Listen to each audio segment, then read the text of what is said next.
खत्ते में बम चल रहे हैं, ईरान मार रहा है अमरीकी अड्डों पे, अमेरिकन और इसराइली मार रहे हैं ईरान के अंदर, ईरान वापस ड्रोन और मिसाइल मार रहा है इसराइल में, और पाकिस्तान की हुकूमत ने पाकिस्तानियों पे बम मार दिया। इतना बड़ा मिसाइल मारा है पाकिस्तानियों पे कि पाकिस्तान की तारीख में आज तक किसी ने इतना बड़ा जुल्म पाकिस्तानियों पे नहीं किया। ये जनाब शहबाज शरीफ की हुकूमत है जो अवाम के वोटों से तो आए नहीं, तो अवाम की इनको फिक्र भी नहीं है।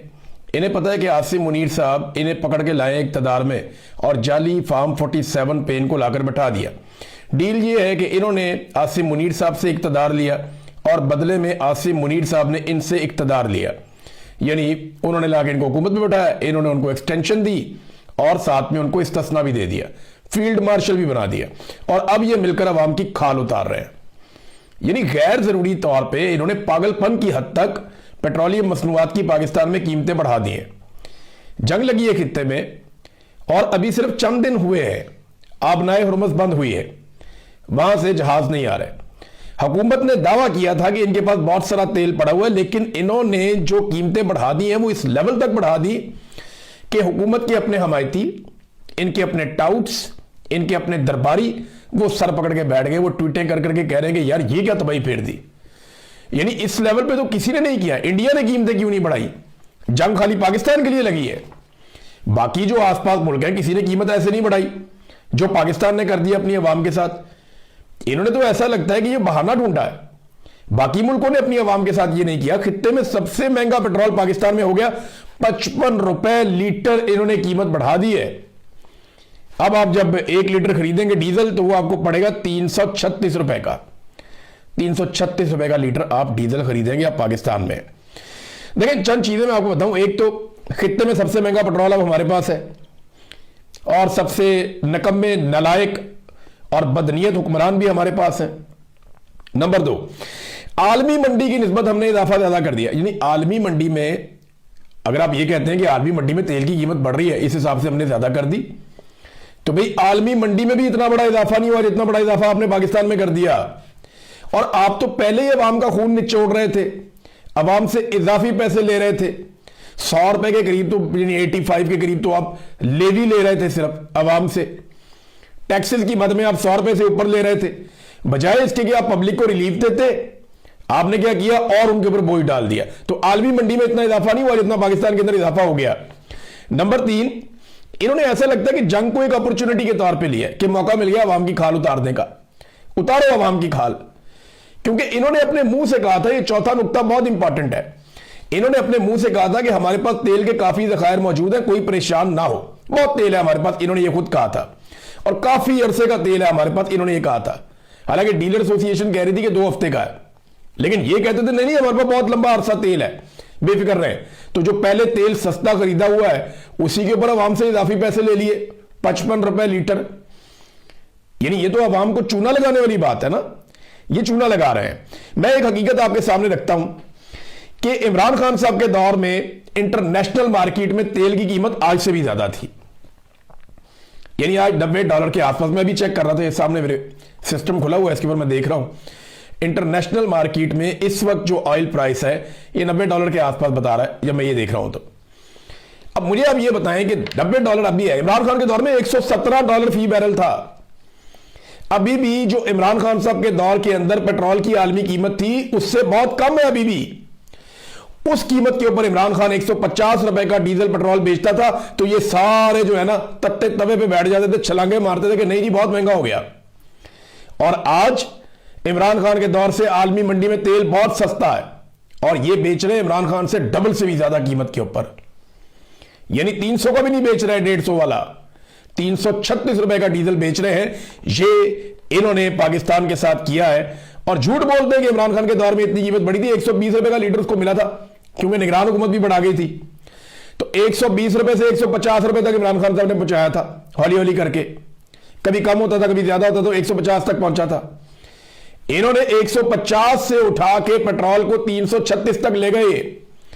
अब आगे किसान को मार पड़ेगी, उसकी गंदम लगी हुई है, उसकी फसलें लगी हुई है, उसको डीजल चाहिए होता है, 100 काम उसने करने हैं किसान ने, फसल पक के तैयार होनी है और उसके बाद तरसील का मामला, ये हर चीज महंगी हो जाएगी पाकिस्तान में जिस किस्म का इन्होंने ये हरकत की। ये तो कहते थे मोटरसाइकिल वालों को मुफ्त पेट्रोल दिया करेंगे हम। इनकी जलसों में आप तकरीरें उठा के सुने ना, ये आले शरीफ की और आले जरदारी की, और साथ में ये जो एक फौज ने बनाई थी पार्टी तहरीके इस्तेकाम, इनकी तकारीर आप उठा के सुने। कहते थे हम जो बिजली कम इस्तेमाल करेगा 200-300 यूनिट उनकी बिजली मुफ्त, जो मोटरसाइकिल लेकर आएगा पेट्रोल पंप पे उसका पेट्रोल भी मुफ्त। ये मुफ्त पेट्रोल दे रहे हैं पाकिस्तानियों की, किसानों की इन्होंने कमर तोड़ दी है। इमरान खान रशिया गया था सस्ता तेल लेने के लिए, लेकिन जनरल बाजवा को एक्सटेंशन चाहिए थी, तेल नहीं चाहिए था कौम के लिए। यानी इमरान खान ने कहा था ना कि सस्ता तेल लेने गया हूं रशिया में, तो इन्होंने कहा नहीं नहीं नहीं, पता नहीं कौन सी साजिश हो गई अमेरिकन की। उन्होंने इतने कान भरे, उन्होंने साइफर भेज दिया, इन्होंने जनाब यहां पे सारे जर्नैल राजी करके रजीम चेंज कर दिया कि मुझे एक्सटेंशन मिल जाएगी। वो लैटरिन जो डिगा पे होना, वो जिसको एक्सटेंशन पड़ी थी वो ऊंधे मुंह लैटरिन में गिरा। अब उसका पता भी नहीं है, जिंदा है मर जाता है, उसके बारे में पता करने जाते हैं वो बताते ही नहीं है। फैमिली सोर्सेज से बात करते हैं, वो कहते हैं बात करने की इजाजत ही नहीं है, अब पता नहीं उसके अंदर क्या मामला है। तो ये मेरी हमदर्दी है, कोई बंदा इस तरह चोट लग जाए तो, लेकिन मामला ये है कि उसको एक्सटेंशन चाहिए था ना, उसको सस्ता तेल नहीं चाहिए था।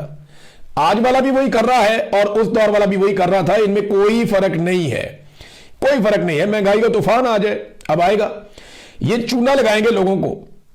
अब ये करेंगे क्या, मैं आपको ये बता देता हूं। इन्होंने तेल की कीमतें बहुत बढ़ा देनी है, आवाम को चूना लगा लेना है, सस्ता तेल जो खरीदा हुआ महंगा बेच देना है। जैसी सूरत हाल थोड़ी सी कंट्रोल होगी, ये थोड़ा सा सस्ता करके आवाम पे आसान चढ़ा देंगे, क्योंकि इनसे कोई टारगेट पूरा नहीं हुआ। ये टैक्स इकट्ठा ही नहीं कर पा रहे, ये खसारे के अंदर हुकूमत जा रही है लगातार, कोई सरमायाकारी पाकिस्तान में नहीं आ रही। दहशतगर्दी की वजह से पाकिस्तान छोड़ के भाग रहे, पाकिस्तान में आने के लिए कोई तैयार नहीं है। इंटेलिजेंस का लगातार फेलियर हो रहा है, इदारे अपना काम कर ही नहीं पा रहे और बिला वजह के चौधरी बने हुए हैं। तो इन्होंने जो पाकिस्तान की हालत कर दी है, अब अवाम का खून निचोड़ेंगे तो पैसे, अब इनको ये देखे ना, डर फैला दिया इन्होंने कि जनाब पेट्रोल खत्म होने वाला है, पता नहीं कितने का हो जाएगा। तो इस डर की वजह से लोग बहुत ज्यादा पेट्रोल खरीदेंगे, गाड़ियां भरवाएंगे। इनको इस बात का आइडिया था कि एकदम बहुत बड़ी बिक्री होने वाली है पेट्रोल की, लिहाजा इन्होंने कहा पैसा बना लो इसमें भी। और अब ये पैसा बनाने का सारा खेल है।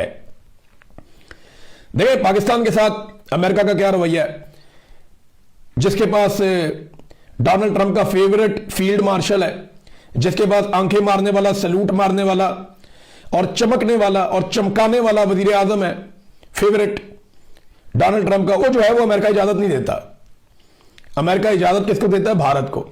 अमेरिका ने भारत से कहा कि आप रशिया से तेल खरीद लें, सस्ता तेल, आप रूस से सस्ता तेल खरीदें 1 महीने तक, और उस तेल को अपनी रिफाइनरीज के अंदर लेकर आए और वहां से आप दुनिया को तरसील दें।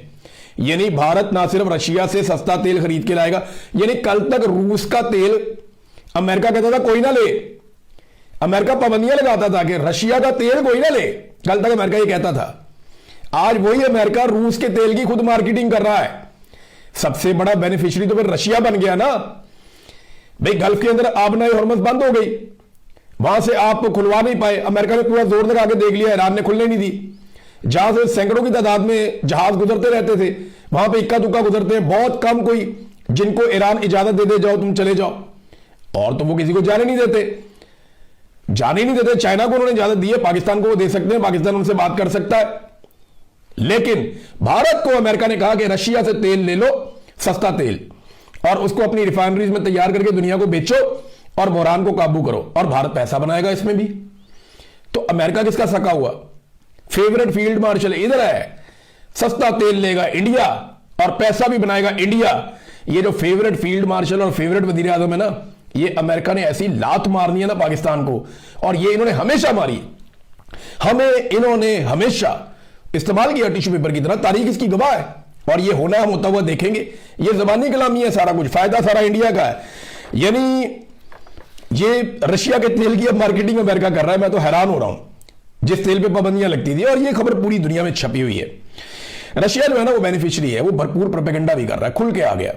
वो अरबों को ये कह रहा है, और बार बार अरबों को ये कह रहा है रशिया कि आप अमेरिका पे भरोसा क्यों करते हैं। आपको बार बार ये सोचना पड़ेगा कि क्या आपको इनके अड्डों की जरूरत है या नहीं, क्या आपको इनकी मदद की जरूरत है या नहीं। ये अड्डे आपका तहफ़्फ़ुज़ नहीं कर रहे, बल्कि ये अड्डे आपके लिए खतरा हैं। ये रशिया के साबिक सदर, साबिक वजीर आजम और मौजूदा जो सिक्योरिटी के हवाले से मैंने को बताया था दिमित्री जो है, उन्होंने ये स्टेटमेंट दिया है, साफ कह रहे हैं कि आपको अमेरिकन अड्डों की जरूरत नहीं है, ये आपके लिए खतरा है और वो यहां पे सिर्फ एक मुल्क की हिफाजत करने के लिए आए और आप सब जानते हैं कि वो किसकी हिफाजत कर रहे हैं। आप सबको उन्होंने छोड़ दिया और अरबों के अंदर भी ये सोच पैदा हो गई है और जो अरब बिजनेसमैन है वो भी सर पकड़ के बैठ गए कि जनाब ये तो हमारा सारा कारोबार ही तबाह करने पे आ गए, हम तो किसी काबिल नहीं रहेंगे जो इस खित्ते को आग के अंदर झोंक दिया। लिहाजा वो डर गए कि हमारी सिक्योरिटी जिन्होंने करनी थी वो हमारा मुल्क छोड़ छोड़ के भाग रहे। अभी तक 18,000 अमेरिकन यहां से निकलकर चले गए, बाकी लगातार निकलने की कोशिश कर रहे हैं। लेकिन हैरानकुन तौर पे अमेरिका बार बार पाकिस्तान के अंदर वार्निंग जारी कर रहा है, अमेरिकन को एडवाइजरी जारी कर रहा है अमेरिकन को। वो क्यों कर रहा है? क्या पाकिस्तान में कुछ होने जा रहा है या अमेरिका का पाकिस्तान के हवाले से भी कोई प्लान है? मैं कुछ कह नहीं सकता अभी, लेकिन अमेरिका अगर वार्निंग जारी कर रहा है बार बार पाकिस्तान में तो इसके पीछे कुछ ना कुछ तो जरूर है। अमेरिका के साथ ना एक चीज हुई है और ये डोनाल्ड ट्रंप ने की है। डोनाल्ड ट्रंप ने क्यों की ये मैं आपको आगे जाके बताता हूं, लेकिन डोनाल्ड ट्रंप ने अमेरिका के साथ एक काम किया कि अमेरिका की एक मिथ टूट गई है। इसराइल की भी मिथ टूट गई थी पिछले साल कि आयरन डोम पता नहीं कोई ऐसी चीज है, परिंदा पर नहीं मार सकता, कोई अंदर नहीं आ सकता, कोई फ्लाइट नहीं आ सकती, कुछ नहीं हो सकता, दुनिया के बेहतरीन मिसाइल भी नहीं आ सकते। मार मार के दुम्बा बना दिया था ईरान ने, अभी फिर बार बार मार रहा है। वो रोक लेते हैं, वो बहुत सारे मिसाइलों को रोक लेते हैं, ऐसा नहीं है कि सारे चले जाते हैं, लेकिन मारते भी है ना। बहुत सारे लोगों को मारा। अभी इंडियन सहाफी एक वो वापस गया, उसने जाके स्टेटमेंट दिया, वो बता रहा है जनाब इसराइल का नुकसान ज्यादा हो रहा है। वो बता नहीं रहा, वो कवरेज नहीं करने देते, लाशों की फुटेज नहीं बनाने देते, अस्पतालों की कवरेज नहीं करने देते, लोगों से बात नहीं करने देते। और उसने ये भी कहा कि ये 100 फुट नीचे जो जमीन से बनाए हुए इन्होंने बंकर्स, ये कहते हैं वो महफूज है, उसके अंदर नीचे बंदे मर गए। उन्होंने कहा एक इलाका पूरा तबाह हुआ, बहुत सारे घर थे वहां पे जो तबाह हुए, तो हमें बताया गया एक ही बंदा मरा है, हो ही नहीं सकता उसने कहा। तो इसराइल जो है ना वो चीजों को कंट्रोल करता है, वो बता नहीं रहा। तो अमेरिका की मिथ टूट गई। कल तक अमेरिका को समझा जाता था नाकाबिले तस्खीर कि इसको कोई जवाब नहीं दे सकता, इसके ऊपर कोई वापस अटैक नहीं कर सकता। अमेरिका के हथियार दुनिया के नंबर 1 हथियार है, गो के बहुत अच्छे हथियार है, लेकिन ये जो मिथ थी ना कि उनका मुकाबला करने के लिए दुनिया में कोई हथियार नहीं है, ये टूट गई।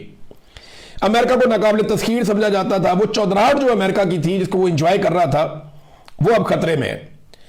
अमेरिका के जो तबाहशुदा अड्डे हैं मिडिल ईस्ट के अंदर, उनकी जो सैटेलाइट तस्वीर हैं वो अमेरिका का मुंह चढ़ा रही है। वो देखें ना आप, सोशल मीडिया खोले, आपको जगह जगह नजर आते हैं अमेरिकन अड्डे तबाह हुए हैं, रडार तबाह हो गए, फैसिलिटीज जितनी थी वो तबाह हो गई। CIA का जो इनका क्वार्टर था, हेडक्वार्टर, वो भी तबाह हो गया, स्टेशन जो था इनका। तो अब ये हालत हो गई है कि ईरान ने चैलेंज कर दिया अमेरिका को कि हिम्मत है तो आबनाए मरकज में अपना बहरी जहाज भेज कर दिखाओ। 2 चैलेंजेस किए उन्होंने। अमेरिका कहता है हम ये आबनाए हुर्मुज़ को खुलवाएंगे, तो ईरान ने कहा आओ खुलवाओ, हिम्मत है तो आओ इधर। और अमेरिकन नहीं आ रहे, बल्कि वो भारत को कह रहे हैं कि रशिया से ले लो तेल, हम इधर नहीं आ रहे। ये मिथ टूट गई, अमेरिका की चौधराहट गई उसकी, और डोनाल्ड ट्रंप ने वार दी पकड़ के। ये अमेरिका के साथ डोनाल्ड ट्रंप ने बहुत बड़ी ज्यादती की है अमेरिकन के साथ और अमेरिका के साथ। ईरान अभी तक हमले कर रहा है, अमेरिका भी हमले कर रहा है। दूसरा, ईरान चैलेंज करता है कि हमारी जमीन पे उतर के दिखाओ, आना है तो आओ, फिर ऑन ग्राउंड आओ, फिर हम आपको बताते हैं। वो कहते हैं जी हमने नहीं आना। जो हमले हुए ना वो 3-1 के रेशो से हुए अभी तक, यानी जितना अमेरिका ने और इसराइल ने मारा है ना उससे 3 गुना कम ईरान ने मिसाइल और ड्रोन फायर किए। 3-1 की रेशो है। मैं पहले 24, 48 या 36 घंटों की बात करते हैं, पहले 36 घंटे का डाटा मेरे पास है। उसमें यह हुआ था कि 3000 बम मारे हैं अमेरिका ने और इसराइल ने, जबकि 1000 उसके जवाब में ईरान ने मारे। अमेरिका और इसराइल के बम आकर लगते एक्यूरेटली, जबकि जो ईरान के बम है वो जाते हैं, उनमें से बहुत सारे जो है उनको रोक लिया जाता है, लेकिन बहुत सारे जाके लग भी जाते हैं। तो नुकसान तो हो रहा है और वो दिखाई भी दे रहा है। ईरान पर जो हमले हुए इसमें 1200 शहरी शहीद हो गए हैं, 13 मेडिकल सहूलतें तबाह कर दी गई हैं, यानी ये भी लिहाज नहीं किया जा रहा, ये जंगी जराइम में आता है। 20 तालीमी इदारे जो हैं वो तबाह कर दिए गए हैं। रेड क्रिसेंट के 9 पॉइंट्स को इसराइल ने तबाह कर दिया है जहां पे लोगों को मदद देनी थी, जबकि 200 के करीब बच्चे भी शहीद हो गए। ये हो रहा। जो विल्सन ने एक इल्जाम लगाया, ये अमेरिकन सेनेटर हैं, आप जानते हैं इनको, इन्होंने इल्जाम लगाया कि वॉर क्रिमिनल प्यूटन अमेरिकियों को कत्ल करने के लिए ईरान को इंटेलिजेंस फराहम कर रहा है, तो रूस को भी सबक सिखाया जाए। बात तो ठीक है, क्योंकि ईरान जितने एक्यूरेट अटैक कर रहा है, जैसे एग्जैक्ट उसको एक एक लोकेशन का पता होता है कि ये जनाब वो पॉइंट है जहां पे अटैक करना है, तो ये तो फिर चाइना और रशिया की मदद के बगैर नहीं हो सकता। इतना शानदार सैटेलाइट का निजाम ईरान के पास नहीं है। वो कहीं से पक्की इंफॉर्मेशन उनको मिलती है, टिप, उसके बाद वो अटैक करते हैं। तो ये वो कर रहे हैं। CIA स्टेशन तबाह हो गया है। इराक में भी ईरान ने अमेरिकी लॉजिस्टिक कंपनी है ब्राउन एंड रूट, उसके ऊपर हमला किया है। वहां बड़े पैमाने पर आग लगी हुई है, बहुत नुकसान हुआ उनका। और इसके अलावा ब्लूमबर्ग के मुताबिक $300 मिलियन मालियत का रडार सिस्टम है खलीज के अंदर, वो भी तबाह हो गया है। ये उसकी फुटेज भी दिखा रहे हैं साथ में, ये ब्लूमबर्ग दिखा रहा है। और इसका एयर डिफेंस के लिए एक बड़ा कलीदी किरदार था। फिर कुवैत में अमेरिकी फौजी अड्डे की तबाही के सैटेलाइट मनाजर भी आ गए हैं कि जनाब ये भी देख लें। फिर बगदाद इंटरनेशनल एयरपोर्ट के करीब अमेरिकी बेस है विक्टोरिया, उसके ऊपर हमला किया, वहां पे भी आग लगी हुई है, ये मनाजिर भी आ गए हैं। और यूएई में पैट्रियट डिफेंस सिस्टम को निशाना बनाने का एक बहुत बड़ा दावा सामने आया। ये पैट्रियट डिफेंस सिस्टम, ये दुनिया में 2-3 है जो दुनिया के टॉप के हैं। एक पैट्रियट है अमेरिकन, एक रशिया का S-400 है, वो एक और पे काम कर रहे हैं जो उससे भी जदीद है। चाइना का एक है बहुत लेटेस्ट, वो आने वाला है, उसके ऊपर भी वो काम कर रहे हैं। दुनिया के बेहतरीन यही सिस्टम है। वो कहते हैं यूएई के अंदर जो है ना वो पैट्रियट का एयर डिफेंस सिस्टम, उसको निशाना बनाने का दावा किया। कुछ वीडियोस और तस्वीर भी इसमें सामने आ रही हैं। अब ट्रंप ने ये अमेरिका के साथ क्यों करवा दिया?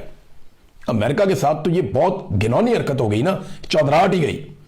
यानी एक ये मिथ बनी हुई थी ना, इसको नहीं गुमार सकता, इसको ना नहीं कर सकता कोई, इस पे अटैक नहीं किया जा सकता, भाई इस तक मिसाइल पहुंचते ही नहीं है, वो सारी टूट गई। भाई इसके अड्डे नहीं तबाह हो सकते, भाई इसके बहरी जहाज जो है ना वो नाकाबिल तस्खीर है, वो जहां चले जाए ये हो जाता है। डोनाल्ड ट्रंप ने ट्वीट किया, हमारा जा रहा है अब्राहम लिंकन, वो ये कर देगा वो कर देगा, वो नस गया पीछे दूर, वो रेंज से बाहर निकल जाता है कि हमने नहीं आना यहां पे। अब ईरान कह रहा है आओ ना यहां पे, खुशबू लगा के इसमें आबनाए हुर्मुज़ में, वो नहीं आ रहे, वो उधर नहीं आ रहे।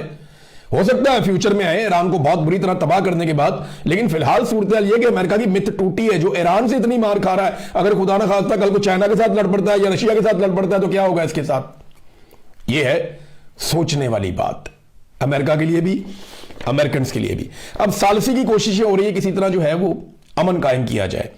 इसमें जो लोग अभी तक इंपॉर्टेंट रोल प्ले कर रहे हैं मैं आपको बता देता हूं। एक तो इसमें चाइना का बड़ा इंपॉर्टेंट रोल है, उन्होंने सारे मुल्कों से राब्ता किया है, ईरान से भी राब्ता किया है, और इसमें रूस का भी किरदार है। रशिया ने ईरानी सदर से राब्ता किया और अपनी सपोर्ट का यकीन दिलाया, और रशिया पूरा खुलकर सपोर्ट कर रहा है इस वक्त ईरान को, जबकि चाइना भी ईरान को सपोर्ट करता है, उसकी खुदमुख्तारी को सपोर्ट करता है और उसके दिफा करने को भी सपोर्ट करता है। फिर 1-2 यूरोपीय ममालिक हैं वो भी इस मामले के अंदर अपना रोल प्ले कर रहे हैं। सऊदी अरब बहुत कोशिश कर रहा है। ये देखे, अगर मैं कहूं सबसे ज्यादा कोशिश कौन कर रहा है तो वो सऊदी अरब कर रहा है। उन्होंने ईरान के साथ लगातार राब्ते किए हैं और बैकडोर चैनल्स उन्होंने रखे हुए हैं। वो पूरी कोशिश कर रहे हैं कि अमेरिका और ईरान को किसी तरह से जंगबंदी के ऊपर कायल करें। इसराइलियों के साथ तो वो बात ही नहीं करते, उन्हें पता है कि ये तो फितना है, ये तो लड़ाई करवाएंगे, ये तो लड़ाई के अलावा इन्हें कुछ सूझ नहीं रहा इस वक्त, ये समझते यही है सऊदीज। तो वो कोशिश कर रहे हैं कि यहां खित्ते में अमन आ जाए, वरना चीजें बहुत खराबी की तरफ जा रही हैं। सऊदी अरब बड़ा किरदार अदा कर रहा है, तुर्की और पाकिस्तान भी इसके अंदर शामिल हो सकता है, वो भी किरदार अदा कर सकता है। देखिए अमेरिका को फेस सेविंग चाहिए, डोनाल्ड ट्रंप को अमेरिका को फेस सेविंग चाहिए। सबसे बड़ा सवाल यह है कि क्या ईरान अब एटमी तजुर्बा करेगा? तो जो ईरान ने हालात देख लिए हैं ना, अगर उसने बार बार के हमलों से बचना है और अगर उसके अंदर समझदारी हुई तो ऐसा लगता है कि वो एटमी तजुर्बा जरूर करेगा। ईरान को यह समझ आ गई है कि ये तो मुझे बार बार मारेंगे, मुझे एटमी तजुर्बा करना पड़ेगा, क्योंकि अगर आज उसके पास एटम बम होता तो ये लड़ाई ना हो रही होती, वो आराम से बैठा हुआ होता, मुज़ाकरात कर रहे होते, जैसे वो बैठा हुआ है आराम से शुमाली कोरिया, उसको कोई नहीं छेड़ता। अब डोनाल्ड ट्रंप ने ये सारा पंगा लिया क्यों? यहां पे एक खबर है मेरे पास, ये मैं आपके साथ शेयर करता हूं। ये निकलती है एप्स्टीन फाइल से। देखे ना, सियासत ये असल बात होती है। पाकिस्तान में जो पाकिस्तान के हुक्मरान कर रहे हैं, जो आसिम मुनीर साहब, शहबाज शरीफ साहब कर रहे हैं, ये अपनी पॉलिटिक्स के लिए कर रहे हैं ना, पाकिस्तान की अवाम को, पाकिस्तान के अमनो अमान को, पाकिस्तान की मईशत को, पाकिस्तान की इमेज को, हर चीज को इन्होंने दांव पे लगा दिया कि हम बच जाएं किसी तरह। इसी तरह डोनाल्ड ट्रंप ने भी अमेरिका को दांव पे लगा दिया। अमेरिका की चौधराहट, अमेरिका की मिथ टूट गई, अमेरिका की जो दुनिया के अंदर एक बनी हुई थी कि नाकाबिल तस्कीर, वो हर चीज उसने डोनाल्ड ट्रंप ने दांव पे लगा दी, उसकी इज्जत भी। और वजह क्या हुई, ये मैं थोड़ी सी आपको खबर पढ़ के सुनाता हूं। ट्रंप ने 13 साल लड़की को जिनसी ज्यादती का निशाना बनाया। एप्स्टीन फाइल में नए इल्जामात और उसकी तफसीलात अब सामने आ गई हैं। ट्रंप को इस बात का पहले से पता था कि यह होने जा रहा है, क्योंकि ये मामला अदालत में चल रहे थे। यह रिपोर्ट उन दस्तावेजात पर मबनी है जो हाल ही में जेफरी एप्स्टीन के केस से मुतालिक मंजर-ए-आम पर आई है। इन दस्तावेजात में साबिक अमेरिकी सदर डोनाल्ड ट्रंप के खिलाफ संगीन नौयत के इल्जामात आयद किए गए हैं। इल्जामात की नौयत यह है कि 1994 में डोनाल्ड ट्रंप ने, मैं यहां पे थोड़ा सा सेंसर कर दूंगा, हमारी खवातीन और घर में बच्चे भी देखते हैं बाद वीलॉग, तो मैं सिर्फ इतना आपको बताऊंगा। ये इल्जामात एक खातून ने लगाए और उन्होंने कहा कि जब मैं छोटी थी 13 साल की तो डोनाल्ड ट्रंप ने ज्यादती की थी, और ये दस्तावेजात इसके अंदर मौजूद हैं और बहुत सारी चीजें, इसकी जो तफसीलात हैं उनके अंदर मैं बिल्कुल नहीं जाना भी नहीं चाहिए क्योंकि लोग सुनते हैं, आप समझ गए होंगे। मैंने एप्स्टीन फाइल पे इसीलिए ये बहुत ही गंद है, लेकिन दुनिया में है। मेरी तमाम माँ बाप से गुजारिश है कि अपने बच्चों को हमेशा महफूज रखें। यहां बहुत दरिंदे हैं। अगर अमेरिकी सदर का माजी ऐसा है, 94 में वो ये हरकतें कर रहा था, तो आप समझे कौन कौन यहां क्या कर रहा होगा। तो अपने बच्चों पे ना सिर्फ नजर रखें बल्कि अपने बच्चों को महफूज रखें, ये भी आपकी रिस्पॉन्सिबिलिटी है। बहरहाल इसने 13 साल लड़की के साथ जुल्म किया डोनाल्ड ट्रंप ने, और वो आगे जो लिखा हुआ वो तो बहुत ही घटिया बातें, बहुत घटिया हरकतें हैं। लेकिन डोनाल्ड ट्रंप ने कहा नहीं जी, हमारे पास साजिश हो रही है, जैसे हमेशा हर लोग कहते हैं साजिश हो रही है, झूठे इल्जामात जो है सियासी बुनियादों पर जनाब मेरे पर किया जा रहा है। एप्स्टीन के साथ ताल्लुकात तो थे डोनाल्ड ट्रंप के, बहुत सारी तस्वीर और बहुत सारी चीजें, और ये 90 की दहाई में ही है जब का ये वाकया भी रिपोर्ट हुआ है। ये फाइलें उन अदालती कार्रवाइयों का हिस्सा हैं जो एप्स्टीन के मुतासरीन की जानिब से दायर किए गए मुकदमात के सिलसिले में ये खोली गई हैं। इनमें कई दीगर बासर शख्सियात के नाम भी शामिल हैं, लेकिन ट्रंप के हवाले से ये इल्जामात सबसे ज्यादा संगीन समझे जा रहे हैं। ये डोनाल्ड ट्रंप को लेकर डूब जाएगी, ये एप्स्टीन फाइल, ये डोनाल्ड ट्रंप को बहुत बुरी तरह तबाह करेगी। उसको पता था, उसने ईरान के साथ पंगा ले लिया कि मैं यहां हीरो बन जाऊंगा, वो वहां उससे बड़ा विलन बन गया। तो वो कहते हैं ना, जब किसी की मातम मारी जाती है ना, तो उसके सर में डंडा नहीं मारना पड़ता, वो अपना सर खुद ही फाड़ देता है। और भी बहुत सारी मिसालें हैं। बहरहाल ट्रंप के साथ बहुत बुरी होने वाली है, ऐसा दिखाई दे रहा है। बहरहाल अब तक के लिए इतनी, अपना ख्याल रखिएगा, अपने चैनल का भी। अल्लाह हाफ़िज़।